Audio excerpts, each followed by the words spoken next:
Olá, seja bem-vindo a mais um resumo semanal de notícias. Meu nome é Fernando Franklin, aqui da Maril Franco Corretora. Vou trazer para vocês o que teve de mais importante nessa semana. Curta, mas uma semana ainda com algumas informações interessantes para a gente acompanhar aqui no Brasil e no mundo.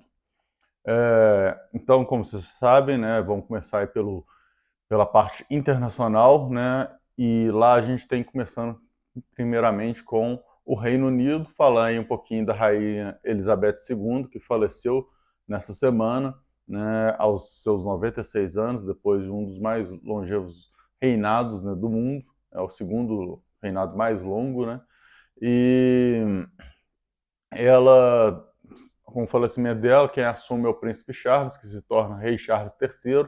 Ele assume o trono aos 73 anos, né? E aí, nesse momento, a gente deixa a nossa homenagem à Rainha Elizabeth II, deixa ela aí que se descanse em paz, né? Eu acho que ela fez uma grande contribuição para a humanidade, mostrando, né, que ela atuou desde indo para a guerra para poder ajudar na Segunda Guerra para ajudar aí a população, né, sua nação, né, não só simplesmente mandando as pessoas para a guerra, como também aí mostrando de forma política muitas evoluções aí ao longo de toda essa jornada dela. Então, com certeza, uma inspiração para a gente acompanhar. Mas, falando de termos econômicos, em termos financeiros, isso não tem grandes impactos, né? Por quê? Porque o a monarquia do Reino Unido já não tem uma mudança, já não tem uma definição política ali por trás, econômica, né, já não interfere tanto nesse sentido. A não ser, é claro, que entre um monarca que faça alguma coisa que revolucione, né, que seja de forma muito positiva, de alguma coisa muito diferente que eu acho difícil, ou muito negativa, né, que tirando isso não vai gerar grandes impactos. Essa saída dela é simplesmente uma perda para o mundo, aí, pela pessoa que ela foi, né? Mas falando ainda de Reino Unido, a gente tem que a nova primeira-ministra do Reino Unido, que é a Liz Truss, né, ela fez uma definição que ela congelou os preços, né, da energia por 2 anos. E aí a gente lembra que no Brasil, né, a gente teve situações parecidas de congelamento de preços, né, tanto de energia quanto de gasolina, e a gente sabe que não culminou em bons resultados, né? Então é um ponto de atenção aí para o Reino Unido. Esse congelamento aí pode gerar impactos não muito agradáveis aí no médio e longo prazo. Falando um pouquinho agora do Banco Central Europeu, o Banco Central Europeu subiu aí em 0,75% a taxa de juros, né? A gente trouxe na semana passada que a inflação já chegou em 9,1%, aparentes com o resultado agora do Brasil agora, do IPCA que saiu hoje, a gente está oficialmente com uma inflação mais baixa do que a zona do euro, né? E vamos falar um pouquinho disso daqui a pouco. E com isso, né, com esse aumento de 0,75, a taxa foi para 1,25%, é o maior aumento da história do Banco Central Europeu, né? Então eles estão tentando aí, de alguma forma ou de outra, efetivamente contornar a situação da inflação e controlar essa situação lá, né? E aí é um ponto importante, né? Para o brasileiro médio, né, que é a gente aqui que já está acostumado com a inflação, o impacto de uma inflação nesse nível de 9% é muito menor do que para o europeu, né? Porque o brasileiro já está acostumado com essa situação, então o brasileiro já sabe conviver com isso, as empresas já convivem com esse tipo de inflação, tudo aí fica um pouco mais fácil. Quando a gente passa para um cenário de uma mudança tão forte, de uma velocidade tão alta, né, o cenário já não é o mesmo, então é muito mais pesado para a Europa esse tipo de inflação neste momento. E aí vamos acompanhar como que vai evoluir, mas a resposta do Banco Central foi um aumento de 0,75. A OCDE, né, ela trouxe também a inflação dos países que integram a OCDE, que desacelerou em julho para 10,2%, né? Então, em junho tinha sido 10,3%.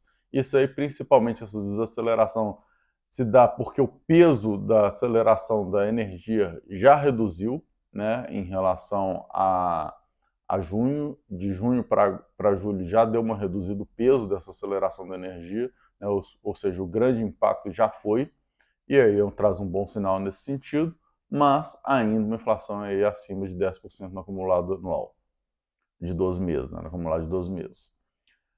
Passando agora para as para as notícias nacionais, né? Falar aqui um pouquinho do Brasil, começando com a pesquisa Focus. Saiu o IPCA de 6,61 na pesquisa Focus, 10ª semana seguida de queda do IPCA, e a gente tem o IPCA saindo resultado averiguado aí também, né? Então o resultado averiguado faz caiu aí com uma deflação em agosto de 0,36, né? E aí então a gente já está numa segunda deflação seguida para o IPCA. No total a gente está falando em 12 meses caindo para 8,73. Lembrando, né, Banco Central, zona do euro está em 9,1, OCDE está em 10,2. Então, mostrando que o Brasil está realmente colhendo efeitos positivos das lições que ele fez aqui durante aí esse período e não está sofrendo tanto aí com as consequências da guerra, né, da Ucrânia principalmente, e o aumento elevado aí da energia.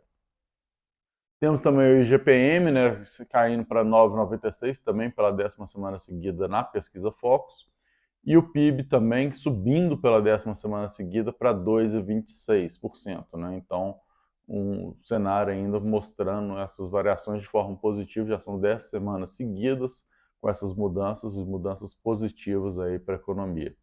A gente tem o câmbio e a Selic estável, né? O câmbio ainda em 5,20, a Selic em 13,75, né? Vamos acompanhar como vai ser a próxima pesquisa Focus, até porque nessa semana a gente teve uma fala do Campos Neto que levou algumas pessoas a imaginar que pode haver um aumento para 14%.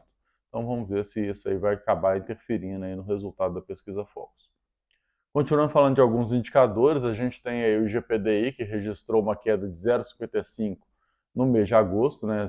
Tinha tido uma redução de 0,38 em julho, né? Então mais uma queda aí forte aí para o GPDI em agosto, né? Então vamos acompanhar também. E tivemos o IVAR, né, que é o índice de variação de aluguéis residenciais, né, que trouxe um aumento, né, dos aluguéis residenciais em 1,76 em agosto, depois de ter aumentado de 1,05 em julho, né?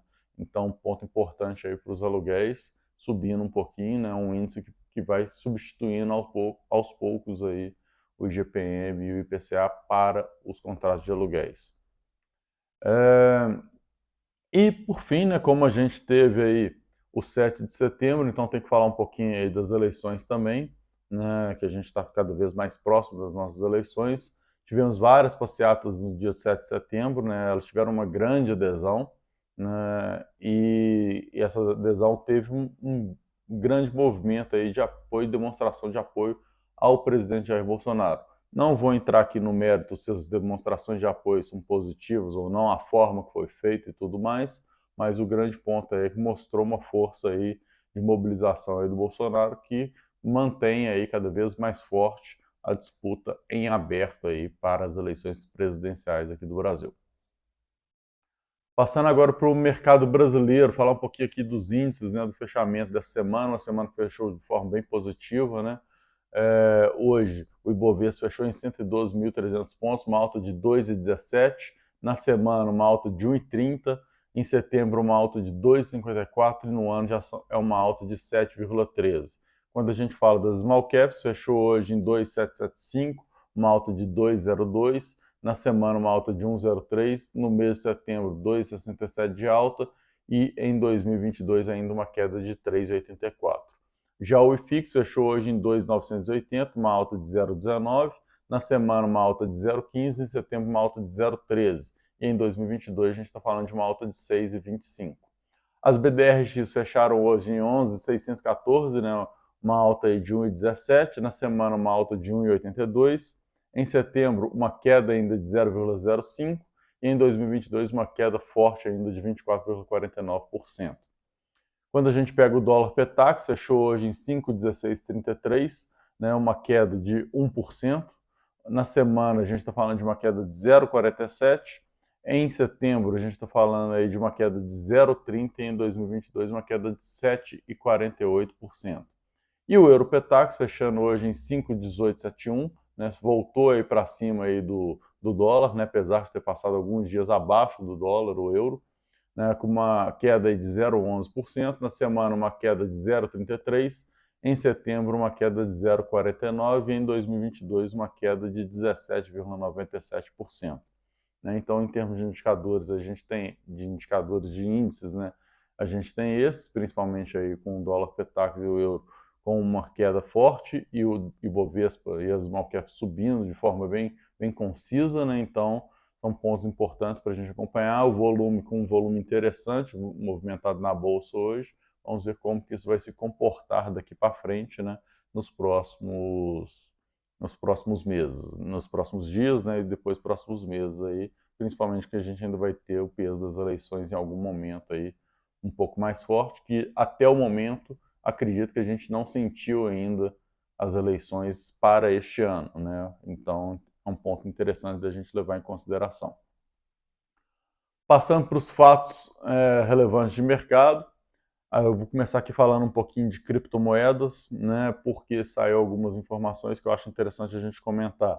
A primeira, que a CVM suspendeu a operação da Bybit, né, por captação irregular de clientes, mostrando aí que a CVM está de olho em quem faz operações de criptomoedas e está acompanhando o mercado, apesar de ainda faltar um pouco de regulação, né, mas o que falta de regulação, o que existe de regulação, permite ela avaliar algumas coisas, e aí no caso a Bybit acabou sendo suspensa, né? Então a importância aí que a gente traz de operar efetivamente no mercado imobiliário, né, em situações regulamentadas pela CVM, porque aí a gente garante que você não vai ter nenhum tipo de surpresa, né? Então, por exemplo, a Mario Franklin é regulamentada pela CVM, qualquer operação que você fizer aqui, a chance de acontecer alguma coisa desse tipo é mínima, uma vez que já está tudo organizado, tudo regulamentado com